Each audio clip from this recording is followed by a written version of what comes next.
जय हिंद दोस्तों। आज मैं आपको विराम चिन्ह के विषय में बताने जा रही हूँ। विराम का अर्थ होता है रुकना, विश्राम लेना।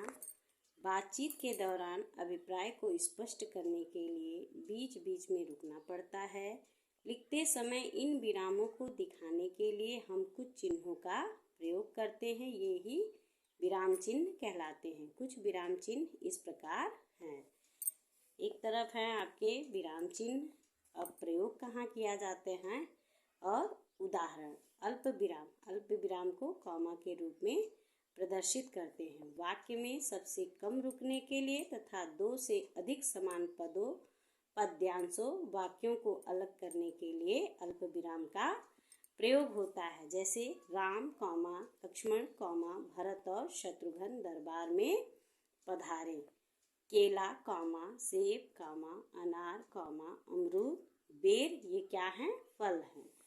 अब हम पूर्ण विराम बताने जा रहे हैं। पूर्ण विराम एक खड़ी पाई के रूप में होता है। यह वाक्य पूरा होने पर अंत में लगाया जाता है। जैसे मैं चौथी कक्षा में पढ़ती हूँ, ये पूरा वाक्य खत्म हुआ और इसके अंत में खत्म होने के बाद हम पूर्ण विराम का चिन्ह लगाते हैं। फिर है प्रश्नवाचक चिन्ह। प्रश्नवाचक चिन्ह कहाँ लगते हैं? वाक्य के अंत में जिनमें प्रश्न सूचित हो वहाँ पे प्रश्नवाचक चिन्ह लगाया जाता है। जैसे तुम्हारा कमरा कहाँ है, यहाँ हम प्रश्न पूछ रहे हैं तो यहाँ पे हम प्रश्नवाचक चिन्ह लगा रहे हैं।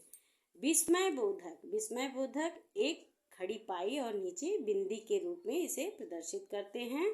इसका प्रयोग कहाँ होता है? वाक्य के अंत में खुशी, घृणा, दुख या हैरानी जब प्रकट करने के लिए हमें इस विस्मय बोधक चिन्ह का प्रयोग किया जाता है। जैसे अरे यह आगरा नहीं गया, यहाँ पे हम आश्चर्यचकित बात बोल रहे हैं तो यहाँ पे हम विस्मय बोधक चिन्ह लगाते हैं। योजक चिन्ह क्या होता है? योजक चिन्ह के लिए हम एक बीच में डैश लगाते हैं।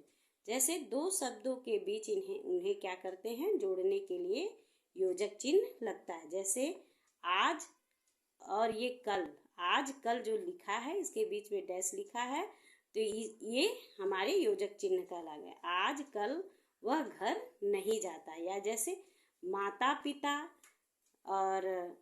पिता हो गया, भाई बहन हो गया, इसमें बीच में ऐसे योजक चिन्ह का प्रयोग किया जाता है। फिर क्या है? इकहरा अवतरण चिन्ह। इकहरा अवतरण चिन्ह क्या होता है?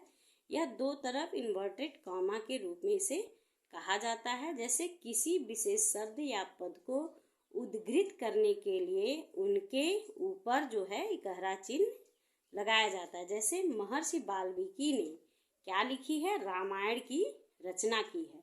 तो देखिए यहाँ पे इकहरा अवतरण चिन्ह लगा है, ये विशेष के लिए लगता है। जैसे महर्षि वाल्मीकि ने क्या रचना की है? रामायण की रचना की है, तो रामायण में इकहरा अवतरण चिन्ह का प्रयोग कर दिया गया है। अब देखिए दोहरा अवतरण चिन्ह, ये दो कॉमा दोनों साइड से लगते हैं। जैसे दोनों साइड से ऊपर ऐसे दो चिन्ह लगते हैं।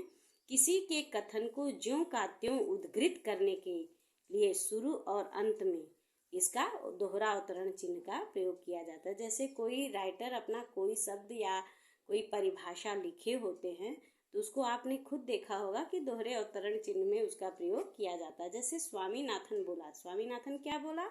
दादी मुझे आपसे एक बात कहनी है। तो यहाँ पे देखिए स्वामीनाथन के रूप में बोला गया है, इसलिए यहाँ पे दोहरा अवतरण चिन्ह का प्रयोग किया गया है। अब देखिए क्या है? निर्देश चिन्ह। निर्देश चिन्ह बड़ा योजक चिन्ह की तरह ही इसको लगाया जाता है। ये किसी संवाद के प्रयोग में लगाया जाता है। जैसे संवाद में नाम के बाद, जैसे कृष्ण के बाद एक बड़ा सा निर्देशन चिन्ह लगता है। फिर माँ मैं गाय चराने जाऊंगा। इस वीडियो में इतना ही। यदि मेरे आगे का वीडियो आपको देखना हो या पसंद आ रहा हो तो इसे लाइक कीजिए, शेयर कीजिए और सब्सक्राइब कीजिए। धन्यवाद। Thank you.